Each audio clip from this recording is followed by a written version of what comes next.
Hey guys, tonight we descend into the lavish, absurd, and occasionally unsanitary bedrooms of medieval royalty, where power, lust, and absolutely no concept of boundaries collided in spectacular fashion. So before you get comfortable, take a moment to like the video and subscribe. But only if you genuinely enjoy what I do here. And let me know in the comments where you're tuning in from and what time it is for you. It's always fascinating to see who's joining us from around the world. Now, dim the lights, maybe turn on a fan for that soft background hum, and let's ease into tonight's journey together. King John of England, also known as John Lackland, and informally, the worst dinner guest in British history, is best remembered for signing the Magna Carta, losing half of France, and somehow still finding time to be wildly inappropriate with most of the nobility's daughters. John's reign, 1199 to 1216, was a masterclass in how not to behave in public office. Politically, a disaster. Personally, somehow worse. John didn't just take lovers, he took them. He was notorious for kidnapping noblewomen, imprisoning them in royal castles, and entertaining them until they were either married off elsewhere or conveniently forgotten. His favourite technique for breaking up powerful families wasn't battle. It was seducing the wife, alienating the husband, and then charging him double taxes. Efficient.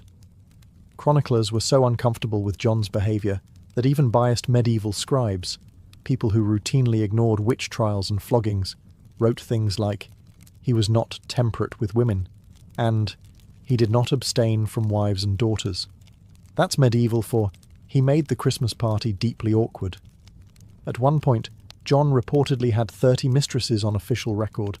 That's not romantic, that's a staffing issue. Several nobles complained directly to the crown that John was abusing their hospitality, which is a polite way of saying he slept with everyone, including the serving staff, and possibly the family goat. His behaviour was so bad, it nearly started a rebellion. Not because of taxation or war, but because half the barons were afraid to leave their wives unattended during royal visits. One baron refused to meet John unless his entire household was locked up first. That's diplomacy, 13th century style. And yet, in true royal fashion, John never saw a problem. He considered himself irresistible. There's no evidence for this outside of his own letters, but when you're king, delusion comes standard.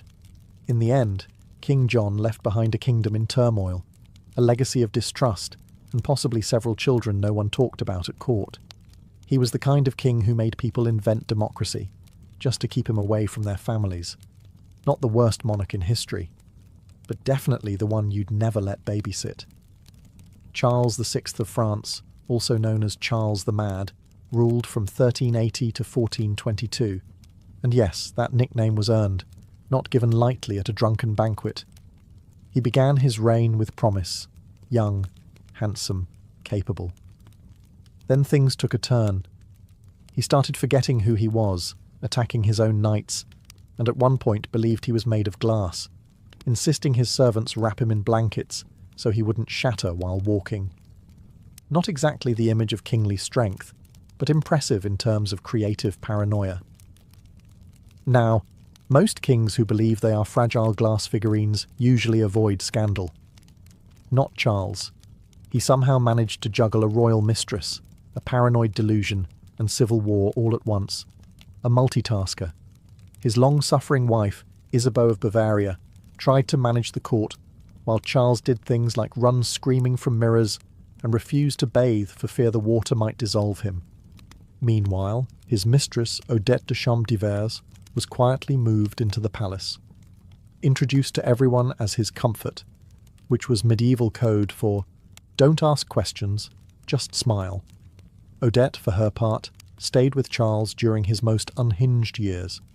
She must have had the patience of a saint or the property rights of a queen. She reportedly brushed his hair, listened to his glass-based ramblings, and helped him put on multiple layers of padded clothes so he could sit down safely. Nothing says passion like strapping your royal lover into a pillow suit. But Charles wasn't just eccentric behind closed doors. He also hosted court entertainments where things went horribly wrong. During one infamous event known as the Bal des Ardents, he and his friends dressed as wild men in flammable costumes and danced around with torches. Naturally, someone dropped a flame, and several of them burned alive. Charles survived, but his dignity did not. Despite everything, Charles fathered 12 children, several during episodes of apparent lucidity, or at least, enough lucidity. Royal chronicles don't clarify whether he remembered their names, but one can assume that naming a child not made of glass was discouraged.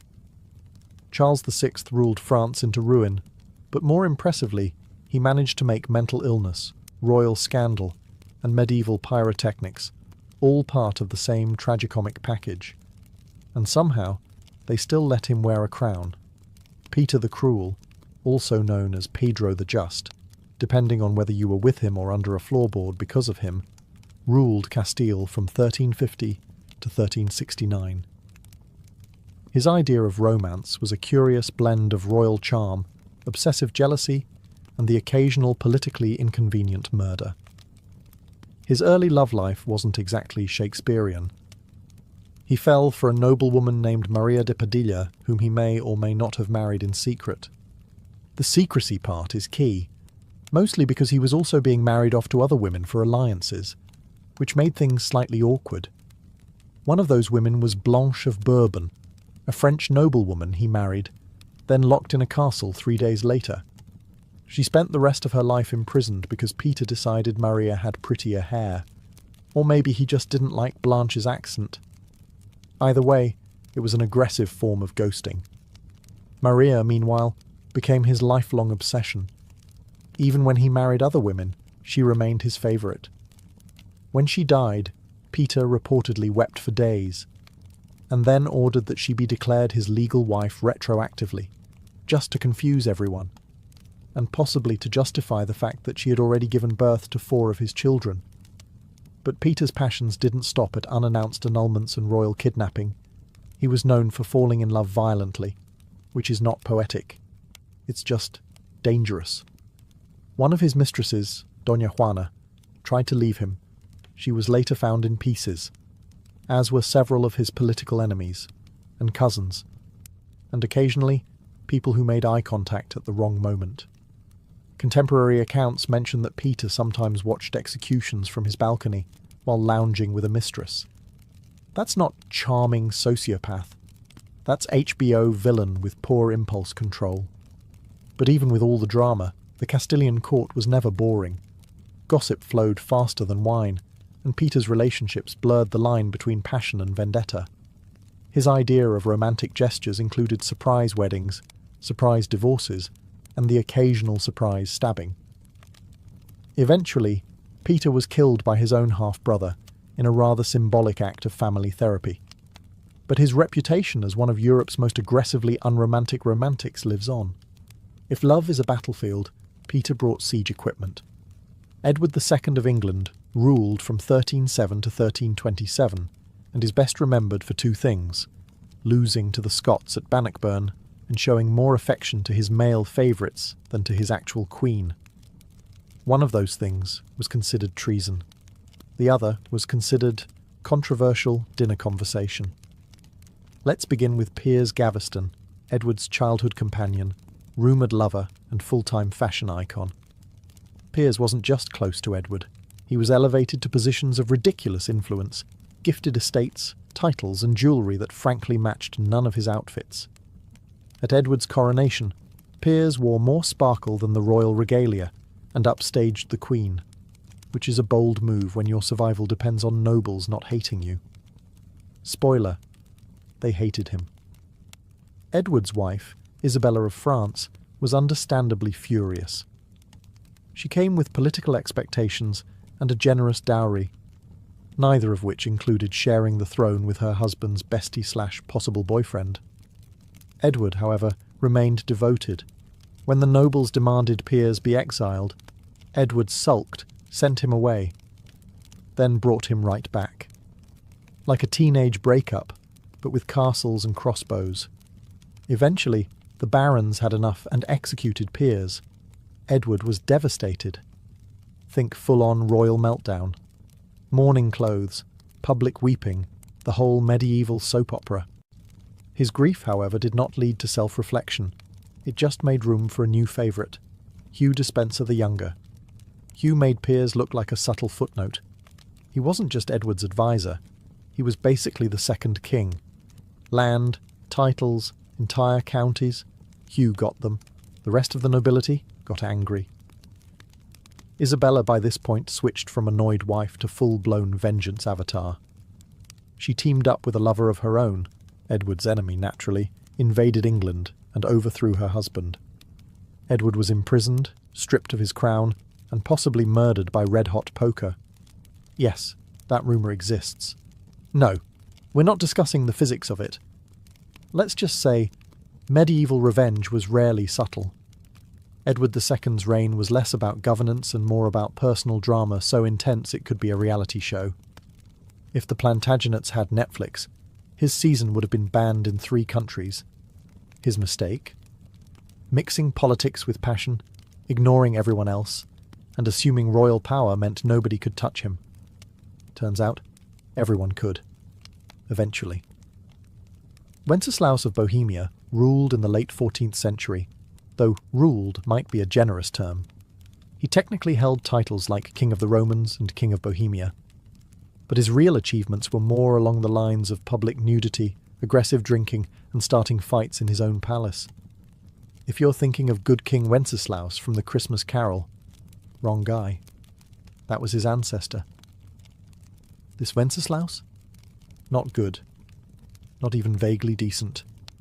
He began with promise, crowned as a teenager, intelligent, multilingual, and capable. But somewhere along the way, he decided the royal wine cellar was more useful than the treasury, and started governing from the bottom of a goblet. Wenceslaus developed a reputation for hosting multi-day drinking sessions, where policy decisions were made between rounds of mead and inappropriate limericks. His advisors began carrying flasks, not to drink, but to survive negotiations. At court, debates often ended with someone flipping a table or being challenged to a duel using breadsticks. He also developed the charming habit of streaking through the castle, sometimes mid-meeting. One chronicler records Wenceslaus delivering royal edicts completely naked, except for a sword belt.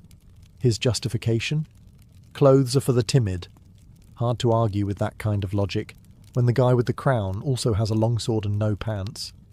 Romantically, he favoured barmaids, laundresses, and occasionally nobles' wives, though he seemed more invested in their beer recommendations than their feelings. Affairs weren't scandalous at his court. They were practically job interviews. One noble accused him of seducing his sister. Wenceslaus shrugged and offered him a drink. Eventually, the Holy Roman Empire decided they'd had enough of his royal vodka and removed him as King of the Romans, a polite way of saying, "You're fired, but we're pretending it's political." Even his own brother called him useless, undressed, and usually unconscious. Still, Wenceslaus somehow reigned in Bohemia for decades. His people tolerated him the way one tolerates a loud uncle at a wedding, with eye rolls, careful seating plans, and lots of alcohol. In the end, he left behind a shaky kingdom, a flooded wine cellar, and a royal legacy best summed up as, he ruled like every day was his last hangover. Henry VIII of England is what happens when unchecked power meets unchecked hormones. He ruled from 1509 to 1547, and spent most of it either getting married, getting divorced, or getting mad at the Pope for not supporting his questionable dating decisions. You've heard the rhyme, divorced, beheaded, died, divorced, beheaded, survived. But that barely scratches the surface of Henry's royal rom-com turned horror series. Let's start with Catherine of Aragon, wife number 1. After 20 years of marriage, Henry decided God was mad at him for not having a male heir. Naturally, the solution wasn't introspection. It was annulment, excommunication, and the creation of an entirely new church. He invented Anglicanism just to date someone else. That's not devotion. That's pettiness with a cathedral. Enter Anne Boleyn, wife number 2. Henry wrote her love letters full of passion, obsession, and really bad poetry. She gave him a daughter, Elizabeth, who would later become one of England's greatest monarchs, but no sons. This led to her arrest for adultery, witchcraft, and possibly giving side-eye at court. She was beheaded. Henry moved on with the emotional range of a potato. Jane Seymour followed, producing a male heir, Edward, before tragically dying from childbirth complications. Henry mourned her deeply, by which we mean he waited a respectful 11 days before scoping out wife number 4. Next came Anne of Cleves, who Henry chose based on a flattering portrait. In person, he said she looked like a Flanders mare. That marriage lasted 6 months, and ended in what we'd now call a no-fault divorce and a politely written Yelp review. Catherine Howard, wife number 5, was much younger and considerably less discreet. She was executed for adultery, though honestly, it's hard to blame her. Being married to Henry at that point meant dealing with gout, paranoia, and a man who could barely walk, but still insisted he was a gift to women. Finally, Catherine Parr, wife 6, who wisely outlived him by being literate, patient, and excellent at dodging accusations. By the time Henry died, he'd bankrupted England, eaten half its livestock, and turned the royal court into a soap opera where heads rolled more often than wedding bands. In short, Henry VIII loved hard, ruled harder, and left a trail of drama so legendary it's still being turned into musicals. Francis I of France, ruling from 1515 to 1547, was the walking embodiment of the Renaissance. Cultured, charming, sophisticated, and absolutely incapable of keeping his trousers buttoned. To his credit, he was a great patron of the arts. He invited Leonardo da Vinci to France, built magnificent palaces, and helped turn France into a cultural powerhouse. But while the painters were painting and the poets were poeting, Francis was busy seducing anything with a pulse and a title. His court was famous, or perhaps infamous, for its opulence, but also for being a kind of state-funded dating app. He employed gentlewomen of the bedchamber, a term that should have meant ladies-in-waiting, but really meant romantic shortlist. Entire political alliances were derailed because Francis accidentally bedded the ambassador's wife. And this wasn't quiet, subtle adultery. Francis was loud about it. He once declared to foreign dignitaries that French kings were expected to be excellent lovers, which is noble-sounding until you realize it came from a man who treated treaties and mistresses with the same level of commitment, which is to say, temporary. His most famous affair was with Françoise de Foix, a noblewoman who became his official mistress. She was witty, educated, and likely the only woman who could roast him in public and survive. Eventually replaced, because of course, she was followed by Anne de Pisseleu de Hailly, a woman whose name sounds like a medieval inside joke and whose political influence was matched only by her ability to outlast the competition. Even his enemies couldn't help but notice. The Holy Roman Emperor, Charles V, once described Francis as more dangerous in the bedroom than on the battlefield. He meant it as an insult. Francis probably took it as a compliment. And somehow, amid the affairs, banquets, and what can only be described as diplomatic flirtation, Francis still managed to rule effectively. Though his wars were expensive, and his taste in women even more so, the man was nothing if not enthusiastic. His reign was a whirlwind of silk, scandal, and second-hand perfume. Francis I wasn't just a king, he was France's most seductive historical liability, and honestly, he wouldn't have it any other way. Alfonso XI of Castile ruled from 1311 to 1350, and he had one major hobby besides ruling a kingdom: ignoring his wife in the most public, extravagant way possible. His poor, politically strategic wife was Maria of Portugal, noble, well-connected, and unfortunately not Leonor de Guzman, the woman Alfonso actually cared about. Leonor was a Castilian noblewoman with a sharp mind, 11 children, and enough influence to basically run the court herself. And unlike Maria, she didn't need a crown to feel important. She just needed Alfonso's complete and shameless obsession. Now, most kings had mistresses. Alfonso turned his into a shadow queen. He built Leonor palaces, gave her land, took her everywhere. Meanwhile, Queen Maria was left sitting alone at royal events like an unwanted centerpiece, while Alfonso made googly eyes across the hall at his side chick, who was not even trying to be subtle about it. To make matters worse, or better, depending on your tolerance for medieval soap operas, Leonor wasn't just a mistress. She was politically active, negotiating treaties, commanding respect, and producing heirs like it was her full-time job. Which, let's be honest, it kind of was. Alfonso refused to even pretend Maria mattered. In fact, he only spent time with her once, and it was purely for diplomatic optics. After that, he retreated to Leonor's estate like a man allergic to marital obligations. This didn't sit well with Maria's dad, who happened to be the King of Portugal. At one point, international relations got so tense over the whole situation that a war nearly broke out. Imagine your in-laws being so mad about your mistress they consider military retaliation. But Alfonso didn't care. He continued parading Leonor around court like a royal trophy, and probably would have kept it up forever.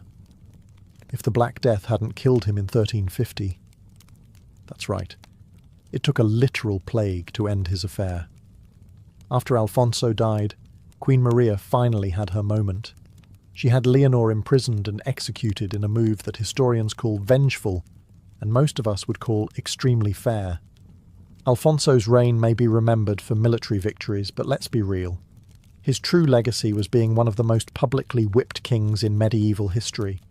Philip IV of France, also known as Philip the Fair, and no, not in the personality sense, ruled from 1285 to 1314. His nickname came from his good looks, which were unfortunately not matched by good behaviour. Outwardly, Philip was pious, serious, and all about moral reform. Inwardly, he was running a kingdom like it was a very tense reality show, complete with betrayal, secret trials, and a healthy dose of double standards, especially in the bedroom department. His most infamous scandal was the Tour de Nesle affair, a medieval sex scandal so messy it could have been scripted by HBO. It all started when Philip's daughter Isabella, yes, the same one who would later overthrow Edward II of England, noticed that her sisters-in-law were being a little too friendly with some knights. Suspiciously friendly. Like matching gift exchange and secret tower rendezvous friendly. Isabella tattled to Philip, who launched a royal investigation with all the subtlety of a sledgehammer. 2 of the princesses, married to Philip's sons, were found guilty of adultery and publicly imprisoned for years, their heads shaved, their titles revoked, and their reputations completely annihilated. The 2 knights involved? Tortured, flayed, and executed in the public square. Because nothing says moral leadership like turning a family affair into a medieval snuff film. Now, here's where things get interesting. While Philip was handing out brutal punishments like candy, rumours swirled that he himself kept a few mistresses tucked away, in private rooms of the Louvre no less. Some whispered that he maintained a secret group of young women who were available to entertain visiting dignitaries. For diplomacy, of course. But unlike his daughters-in-law, nobody ever questioned the king's private affairs.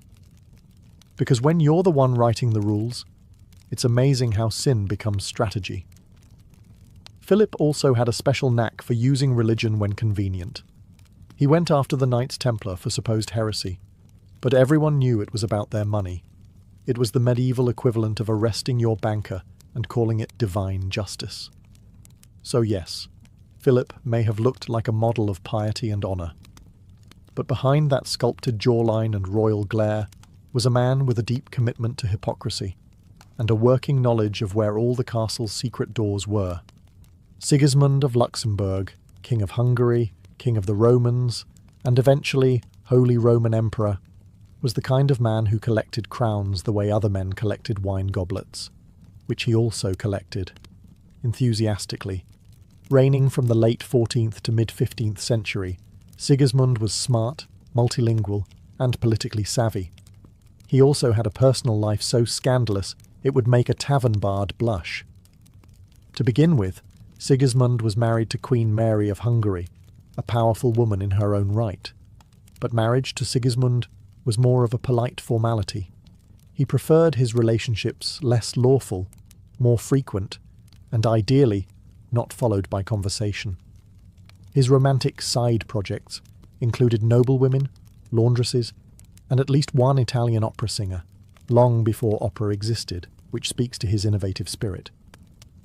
Court officials often lost track of his mistresses, not because there were so many, but because they changed so frequently. Some historians suggest they just started numbering them. At court, his mistresses had their own quarters, servants, and in one case, a private chapel, which is either deeply romantic or just wildly inappropriate, depending on how you feel about praying next to someone's mistress. Sigismund also had a fondness for disguises, particularly dressing as a commoner and sneaking into towns. Sometimes it was for espionage, sometimes to flirt with local women under the guise of being a very tall merchant. Apparently, nobody found this suspicious, despite him being the only merchant with a full entourage of servants wearing royal crests. And yet, the man ruled for decades, launched crusades, hosted the Council of Constance, and reformed imperial politics, all while carrying on affairs that would make even Casanova go, "Steady on, mate." One ambassador once wrote that Sigismund greets all women as equals, especially in private, which, while vaguely progressive, also sounded suspiciously like an HR violation. But despite his extracurriculars, Sigismund remained immensely popular, mostly because he managed to appear regal in public while quietly running the most chaotic love life in Europe. He wasn't just an emperor.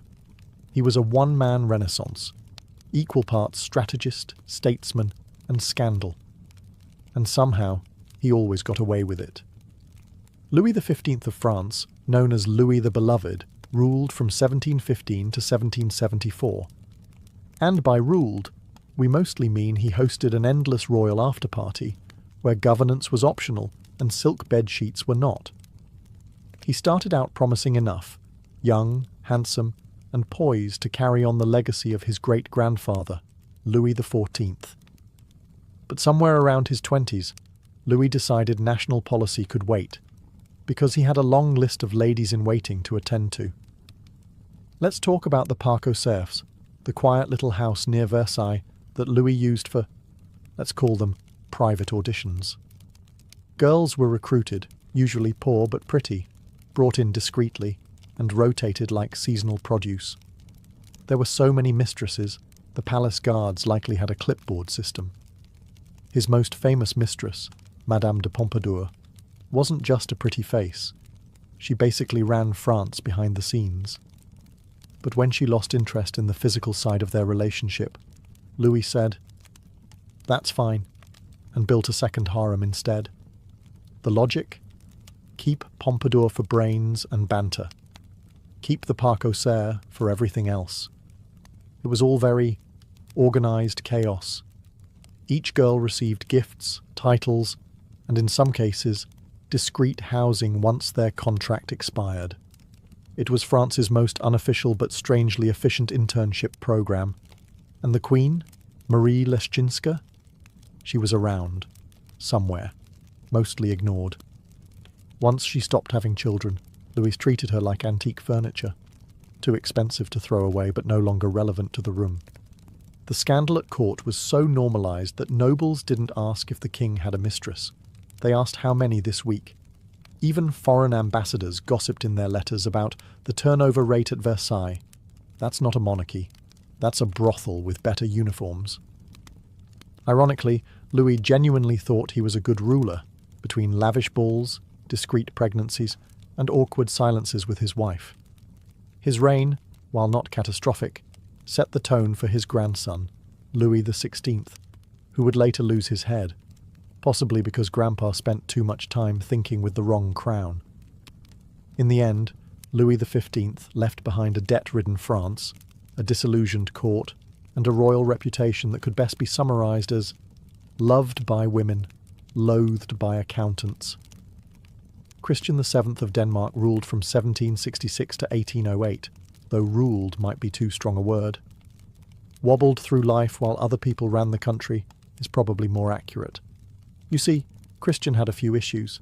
He suffered from severe mental illness, likely schizophrenia, and was not particularly interested in the whole being king thing, unless it involved chasing servants with cutlery, which he apparently found hilarious.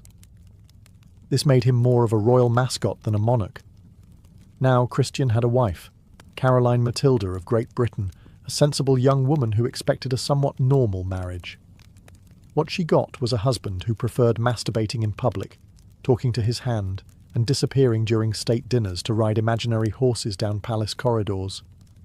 It's unclear what broke first, her patience or his grasp on reality.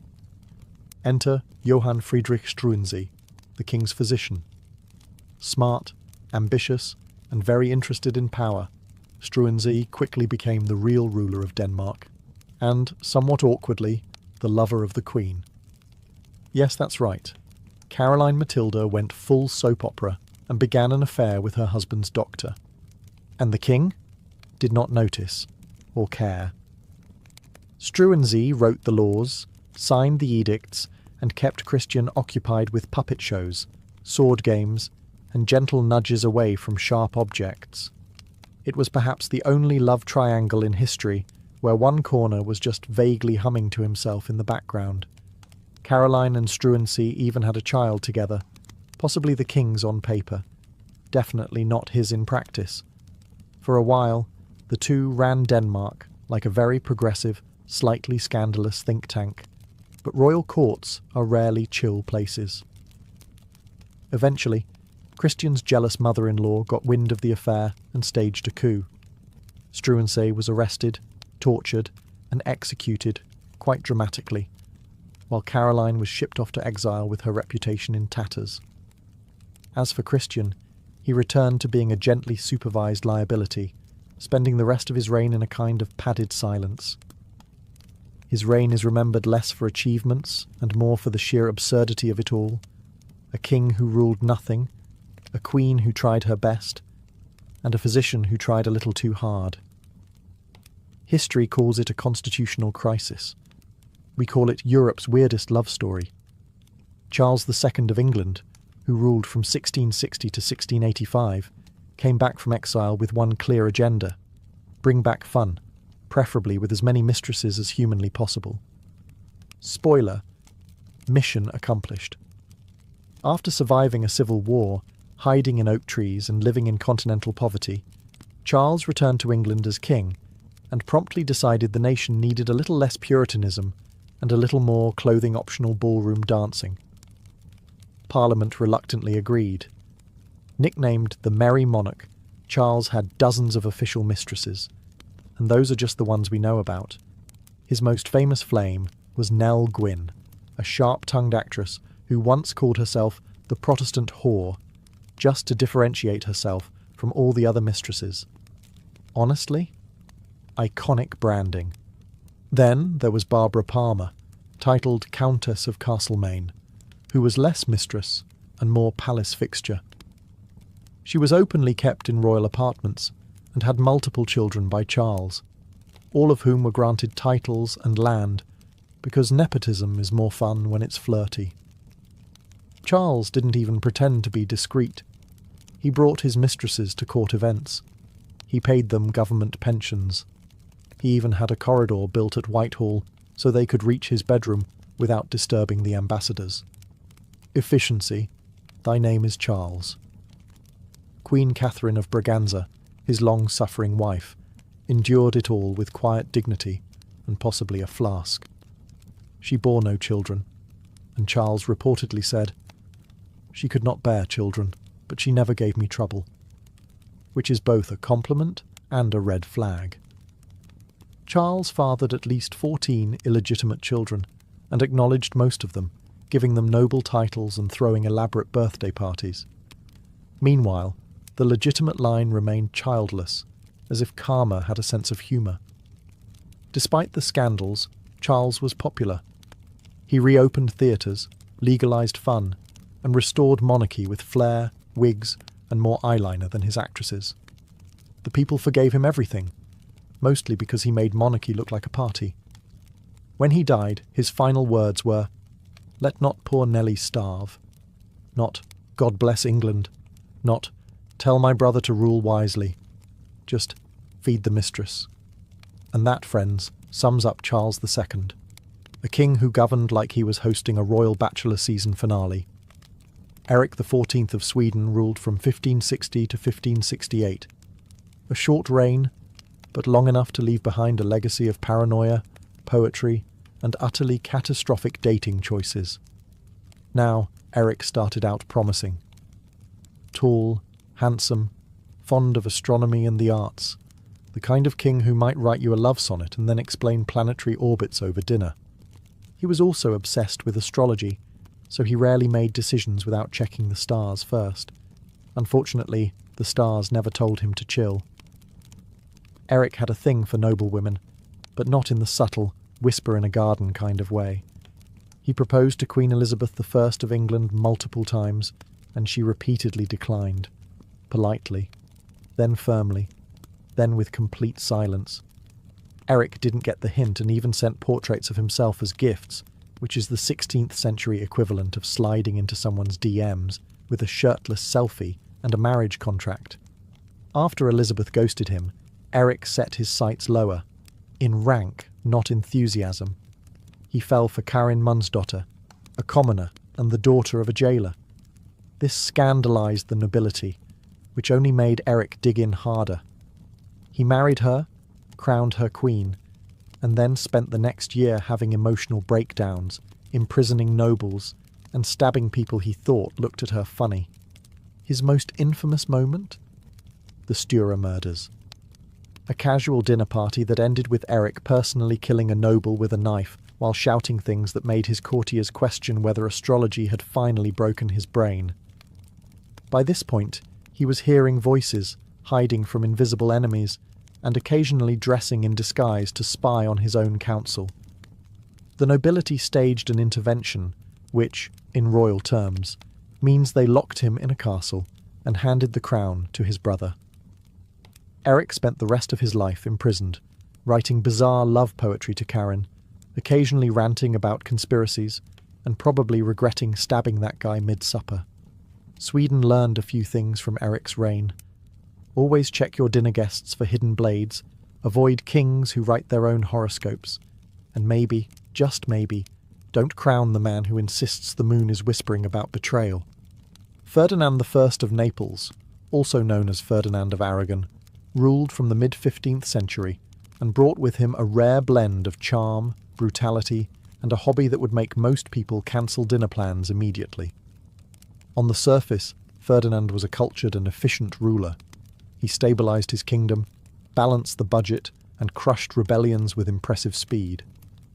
But his leadership style leaned heavily into friendly dictator with a side of psychological warfare.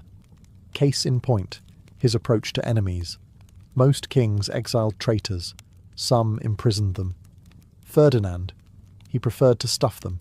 Yes, taxidermy, of humans. After executing rebellious nobles, he had them embalmed and displayed in a private museum underneath his castle.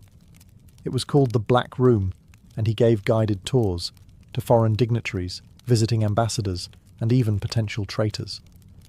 Nothing says behave yourself like showing someone your haul of preserved political mistakes.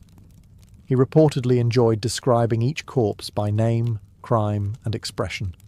Some were posed mid-scream, others had plaques. One guest fainted. Ferdinand found it hilarious. If TripAdvisor had existed, the reviews would have been 5 stars, deeply unsettling, would not return without sedative. Now, when he wasn't curating the creepiest gallery in Europe, Ferdinand had an equally questionable romantic reputation. He fathered numerous illegitimate children, many of whom mysteriously popped up with titles and land. His official queen was just one lady among many, and it's suspected that Ferdinand saw marriage as more of a suggestion than a rule. His mistresses ranged from noblewomen to peasants, with the only common factor being his complete disregard for discretion. Royal banquets sometimes doubled as flirtation contests. One ambassador noted that Ferdinand never dined without sampling from multiple courses, political and otherwise. And yet, despite all this, Ferdinand remained popular. His people admired his strength. Nobles feared him. And visiting enemies, upon seeing the Black Room, quickly lost interest in rebellion. He ruled for decades, died in his bed, and passed the kingdom to his legitimate-ish heirs. Ferdinand's legacy?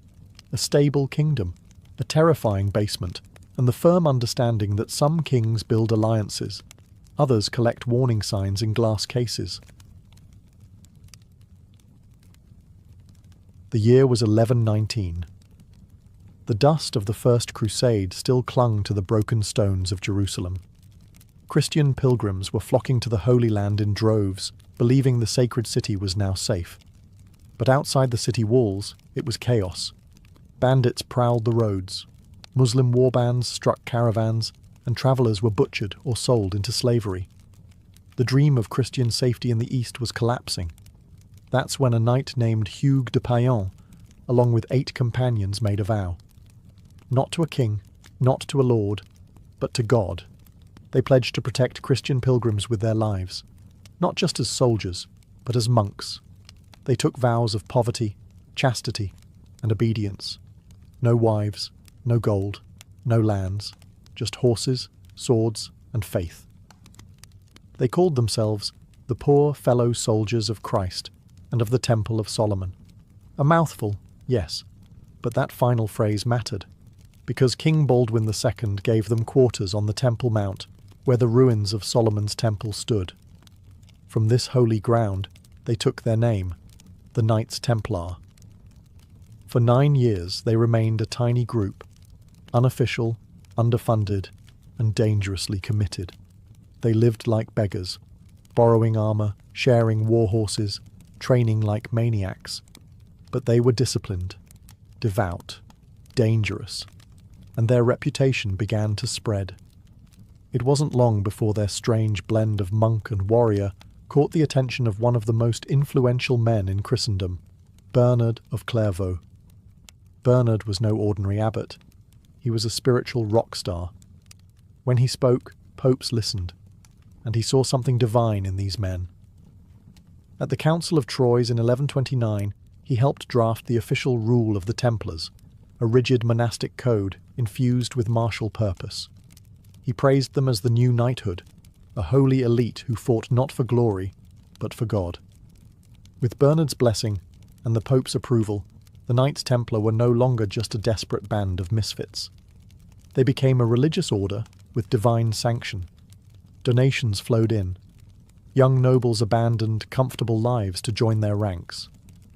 From the dirt of Jerusalem, the Templars were rising, holy, hungry, and now officially unstoppable. But they had no idea that their greatest blessing, papal independence, would one day mark them for death. With papal recognition secured and their white mantles stitched with blood-red crosses, the Knights Templar weren't just monks with swords anymore. They were the shock troops of Christendom. The Crusader states in the Levant, fragile Christian outposts in a sea of Islamic resistance, were constantly under threat, and the Templars were now the wall that held the tide. Their code was brutal but clear: never retreat unless outnumbered 3-1. No ransoms, no mercy, no fear. They trained daily, fought with fanatical discipline, and believed death in battle was the highest honour. While most knights fought for plunder and pride, the Templars fought with a terrifying sense of righteousness. They were God's fury on horseback. In the Second Crusade, they proved their worth. While disorganised lords bickered and failed to capture Damascus, the Templars maintained discipline and carved through enemy lines. In skirmishes and open battles, their charges became legendary. It wasn't just their skill, it was their reputation. Muslim commanders began identifying them first in battle reports.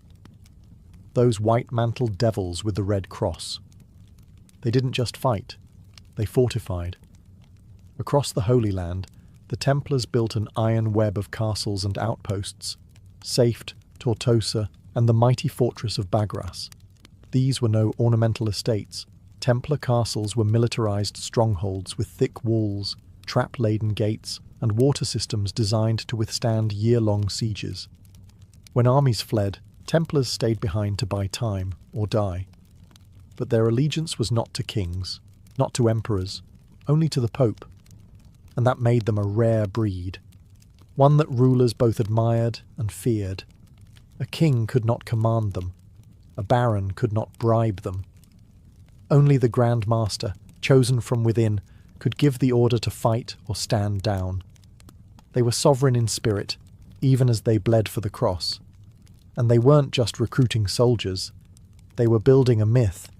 Their ceremonies were secret, their rites austere, their discipline absolute. To many, they were holy, to others, ominous. And yet, their popularity only grew. They had transformed from 9 dusty knights into an elite order spanning continents. But with fame came whispers, and with whispers came envy. The sword of God had become sharp, but someday it would be pointed at them. They began with borrowed armour and a vow of poverty. But within a century, the Knights Templar weren't just warriors. They were the world's most trusted financial institution. They didn't set out to become bankers. War made them rich. Faith made them trusted. And necessity made them brilliant. It started with donations.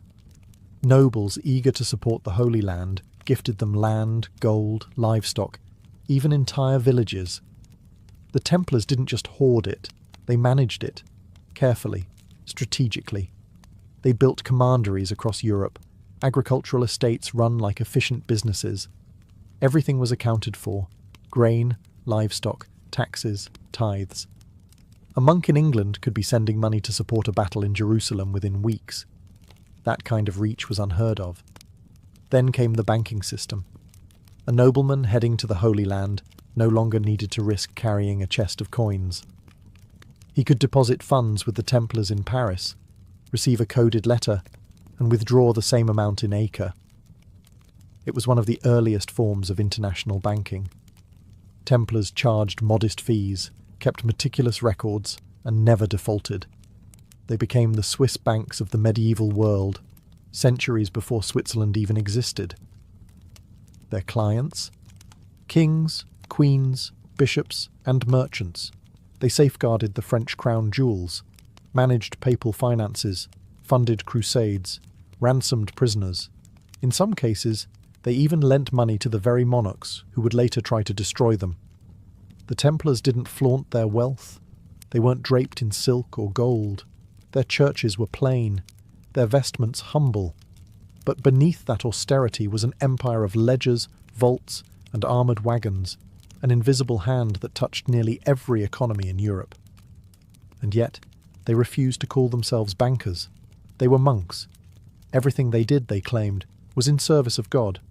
But the more gold they moved, the more enemies they made. The Church turned a blind eye. After all, the Templars answered only to the Pope. But kings grew nervous. They owed the Templars fortunes, and couldn't control them. What began as a mission to defend pilgrims had evolved into something stranger. They were warriors with no battlefield, monks with no monastery, bankers with no kingdom, and while their coffers grew heavier, so did the weight of suspicion. Power without oversight? That's when kings start sharpening knives. For all their might, the Templars were fighting a losing war. The Crusader states, outre-mer, were castles in the sand, constantly battered by the waves of Islamic resurgence. And leading that tide was Saladin, the brilliant Sultan of Egypt and Syria. Unlike the disorganized and often petty Crusader lords, Saladin was a unifying force. And he had one goal: retake Jerusalem. In 1187, that goal was realized at the Battle of Hattin. The Templars were there, fighting to the last. But they were crushed, outmaneuvered, outnumbered, and surrounded in the searing heat. The Christian army was annihilated. Saladin captured hundreds of knights. Most were ransomed. But when it came to the Templars, no mercy. He executed nearly all of them. To Saladin, they were too dangerous to keep alive. The loss of Jerusalem wasn't just a military blow. It was a spiritual crisis. The city they had sworn to protect was gone. The Holy Sepulchre was back in Muslim hands. And with it, the Templars' original purpose had begun to crumble. Still, they regrouped. The Third Crusade brought reinforcements and Richard the Lionheart, who respected and relied on the Templars in battle. But even he couldn't retake Jerusalem. Over the next century, the Crusader states shrank like dying embers. One by one, cities fell: Antioch, Tripoli, and finally Acre in 1291. The last Templar stronghold in the Holy Land was lost. They retreated to Cyprus, where they built new headquarters and tried to maintain relevance. But something had shifted. They were still warriors, but with no Holy Land left to defend. What were they fighting for? Their castles stood empty. Their legends grew dusty. Their discipline, once their hallmark, began to fade. At the same time, rival orders like the Hospitallers gained ground. Accusations of pride, corruption, and arrogance followed the Templars across Europe. Some whispered they had grown too rich, too secretive. Others said they were hoarding relics, dangerous ones. The East had shaped them, forged them, broken them. And now without it the Templars were adrift. They still had their wealth, their network, their aura of power. But they had lost the thing that made them essential: a sword with no war, a brotherhood with no crusade. And in that vacuum, powerful enemies were watching. By the dawn of the 14th century, the Knights Templar were still rich, still feared, and still powerful. But for the first time in their history, they were also irrelevant. The Holy Land was lost. No more crusades were on the horizon. They had become a military order with no war, a religious order with no clear mission, and a financial powerhouse that answered to no king, and that made them a target. No one eyed them with more suspicion, or greed, than King Philip IV of France. Known as Philip the Fair, he wasn't called fair for his sense of justice. He was deep in debt, bankrupt from wars with England and Flanders. And the Templars? They were his creditors. He had borrowed massive sums from them to fund his armies and keep his throne. But Philip didn't like being in debt, especially to men he couldn't control. Worse, the Templars were politically independent. They answered only to the Pope, not to the crown. They held land in France but paid no taxes to the king. They had their own fortresses, their own courts, their own armies. To Philip they were a dangerous state within his state, untouchable, immovable, and unbearably rich. So he began planning. Philip's propaganda machine got to work. Rumours spread that the Templars worshipped idols, spat on the cross, performed obscene initiation rites. No evidence, just whispers. But in an age of superstition, whispers were enough. He leaned on his puppet pope, Clement V, pressuring the papacy to investigate. Clement hesitated, but Philip wasn't waiting. In secret, Philip orchestrated one of the most coordinated mass arrests in medieval history. He set a date, gathered his soldiers, prepared his torturers. And on one cold Friday morning in October 1307, Friday the 13th, he struck. All across France, Templar knights were seized, interrogated, imprisoned, tortured. Confessions were forced. Some broke within hours. Others resisted until their bodies did. It was treason wrapped in holy justice, and it worked. The public, once loyal, began to turn. The Pope, pressured and humiliated, found himself cornered. The tide had turned not in battle, but in politics. And the warrior monks who once rode into enemy lines now sat chained in dungeons, accused of sins that no sword could defend. October 13th, 1307. The day that forever cursed Friday the 13th in the Western imagination. At dawn, across every corner of France, armed men moved in silence. Their orders were clear. Arrest every Templar you can find. No warning, no resistance allowed. The king's justice had arrived, with swords drawn and warrants sealed in secrecy. Thousands of knights were dragged from their beds, some in full armour, others in prayer. Grandmaster Jacques de Molay was taken in Paris, betrayed by the very kingdom whose crown jewels he had once safeguarded. Across cities and countryside, Templar commanderies were raided, their vaults cracked open, and their libraries seized. The charges were fantastical: heresy, idol worship, spitting on the cross, sodomy, devil rituals.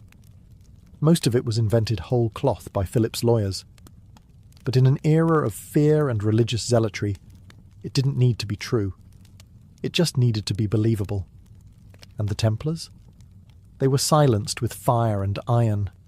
Torture chambers lit up across France. Men were stretched, burned, crushed, flayed, until their confessions dripped from them like blood. They admitted to whatever their inquisitors wanted: that they denied Christ, that they worshipped a severed head named Baphomet, that they kissed one another in secret ceremonies. Under unbearable agony, even Grand Master de Molay confessed, then later recanted. It was theatre masquerading as justice. A king destroying his creditors by accusing them of sins so grotesque, no one dared defend them. The Pope, Clement V, was humiliated. He had tried to mediate, but Philip had moved too fast, too ruthlessly. Backed into a corner, Clement ordered his own investigation. Other countries, like England and Spain, hesitated. In many cases, the accusations were dismissed or the Templars released. But in France, the machinery of condemnation rolled on. Philip confiscated their wealth, though much of it mysteriously disappeared. Some whispered the Templars had moved their treasure. Others claimed it had never been found. Still others said the real treasure wasn't gold, but knowledge, secrets, relics, the Holy Grail, the Ark of the Covenant. Whatever the truth, the damage was done. The Templars were no longer a brotherhood. They were fugitives, prisoners, dead men walking. The king had dealt his blow, not with armies but with ink, fire, and lies. And the world would never look at the Red Cross the same way again. By 1312, the end was inevitable. The Knights Templar, once the most powerful military order in Christendom, had been reduced to broken men in dark cells. Their confessions, wrenched out under torture, were used as justification for what came next. And what came next was dissolution. Under intense pressure from King Philip IV, Pope Clement V formally disbanded the Templar order at the Council of Vienne in March 1312. The papal bull Vox in Excelso stripped them of their titles, their holdings, and their very identity. Officially, the Templars were no more. The Holy See declared it an act of mercy, not a conviction, but a necessary step to prevent further scandal. In reality, it was a political execution dressed in ecclesiastical robes. The order's properties were transferred to the Knights Hospitaller, but not everything made it there. Much of the Templars' wealth, treasures, ledgers, and rumoured relics, simply vanished. Some claimed it was hidden. Others believed it was quietly absorbed by Philip's treasury. Whatever the case, the Templars' vast financial empire dissolved like smoke, leaving behind only questions. But the final act had not yet played. In 1314, Grand Master Jacques de Molay, who had spent 7 long years in prison, was led out to a scaffold in Paris. He was to be executed alongside Geoffroy de Charnay, another senior Templar. Both had recanted their confessions, insisting until the end that the order was innocent. And for that defiance, they would burn. They were tied to a wooden stake on a small island in the Seine. As the flames rose, de Molay shouted through the smoke, calling on God to judge those who had condemned him. According to legend, he cursed both King Philip and Pope Clement, declaring they would die within the year. And they did. Clement succumbed to illness within a month. Philip followed later that year, suddenly and without warning. Some whispered it was divine justice, others called it coincidence. But the myth stuck. The Templars had died cursing their killers, and the heavens had listened. With that, the last true voice of the Knights Templar was silenced in fire. Their story ended, not in battle, but in betrayal, torture, and flame. Yet even as they were erased from the map, their legend was just beginning to take root.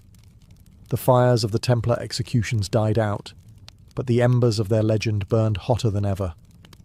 With the order disbanded, their castles seized and their leaders executed, it seemed their story was over. But something strange happened. Instead of fading from memory, the Knights Templar transformed, from disgraced monks into eternal symbols of mystery and power. The secrecy that had once protected them now fed rumours.